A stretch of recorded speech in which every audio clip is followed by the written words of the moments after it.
Hello, and blessings to you today. I hope you're having a wonderful ONPASSIVE day. Today, I'm going to talk a little bit about the rise of online threats and how ONPASSIVE and IT companies in general, any company actually, plan on counter affecting them. Now, the internet has revolutionized the way that we live and work and communicate, but it's also given rise to new waves of online threats and scams and security concerns and the like. These things seem to target individuals, corporates, and even in some cases, national security. Some of them are also among the most deceptive yet lucrative forms of cybercrime, and these can cause problems for victims worldwide. And today, I hope to talk a little bit about the tactics, the impact, and the prevention strategies for these online threats. The first one is phishing. Phishing is a social engineering technique that's used to trick individuals into revealing sensitive information like passwords or credit card numbers or personal information. Attackers will send fraudulent emails or texts or messages that appear to come from a legitimate source like a bank or maybe a popular online service, and they ask victims to provide sensitive information or to click on malicious links. There's also malware, which is short for malicious software, and this refers to any software that's designed to harm or exploit a computer system or its data. Types of malwares include viruses, worms, Trojans, spyware, adware, and ransomware. Malware can be spread through various means, including email attachments, infected software downloads, or exploited vulnerabilities. There's also something we probably may not have heard of that goes on. It's called distributed denial of service. These are called DDoS attacks. And a DDoS attack is a type of cyber attack where an attacker attempts to make a computer or network resource unavailable. They do this by flooding it with traffic from multiple sources. The traffic can come from either compromised devices or volunteer devices, right? Like voluntary botnets. The goal is to overwhelm the system, and that causes it to slow down or crash, making it hard, if not impossible, for the legitimate users to access that particular resource. We've also got identity theft that occurs, and this happens when somebody uses personal information like names and social security cards or numbers, credit card details, stuff like that, without permission, intending to commit fraud or other crimes. These types of things can lead to financial losses and damage to credit scores, emotional distress, lots of other things, get people all upset. Cyber terrorism refers to the use of digital technologies to do or commit acts of terrorism. These are things like hacking or spreading the malware, conducting DDoS attacks, bad stuff. Cyber terrorists actually aim to disrupt critical infrastructure, steal sensitive information, cause fear, disruption of the general digital world. And their goal can be either political or ideological or financial, or maybe they're just mean. We also have blackmail, which involves threatening to reveal sensitive information about a victim unless a demand is met. Usually this is a monetary demand. Cyber criminals use social engineering tactics to gain access to personal data, which is then used as leverage. Oftentimes we'll see that celebrities or politicians, high-profile individuals and such are frequent targets of these, but anyone could actually fall victim. So, watch out where you're going. Be careful who you're clicking with. Blackmail can lead to a lot of reputational damage, financial loss, emotional distress. I think everything's emotionally distressful. We also have ransomware. This is a type of malware that encrypts files. The attacker will demand payment in exchange for the decryption key. Attacks have targeted individuals, businesses, critical infrastructure, anybody they can gain an audience with, and this causes a lot of widespread disruption. Ransomware has actually evolved into a very sophisticated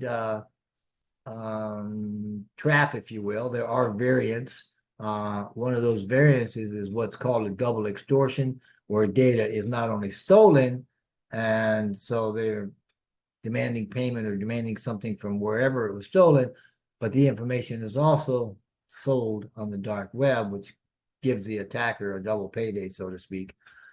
The last thing we're going to kind of look at is what's called sextortion.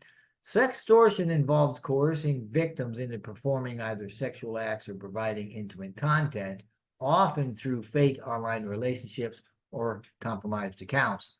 The folks that do this may threaten to share explicit material unless the victims comply with their demands. And it has a lot of emotional and psychological consequences, including, depression, anxiety, sometimes even suicide. Very, very stressful.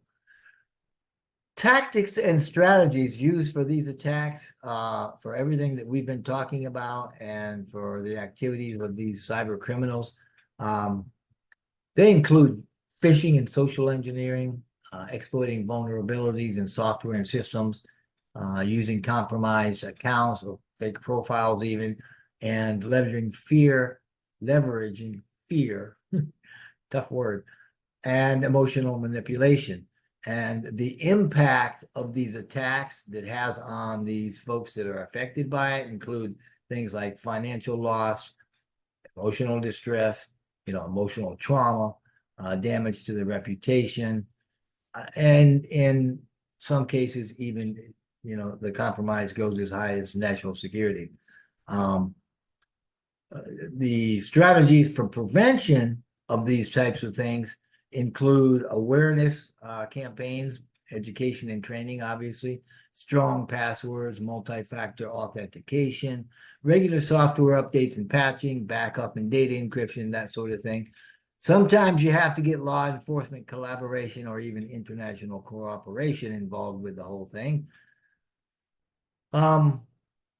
ONPASSIVE and companies in general, I think, have plans to fight against phishing, social engineering, and other cyber crimes through multi-layered approaches. I don't know specifically at what level these are already being used or developed by ONPASSIVE, but I'm sure they're being used. We've seen that some of these are, and some of these that I mentioned we'll recognize, and I'm very sure they'll keep developing and deploying them as we move along. Now, the first one, strategy, I suppose, would be advanced AI-powered threat detection.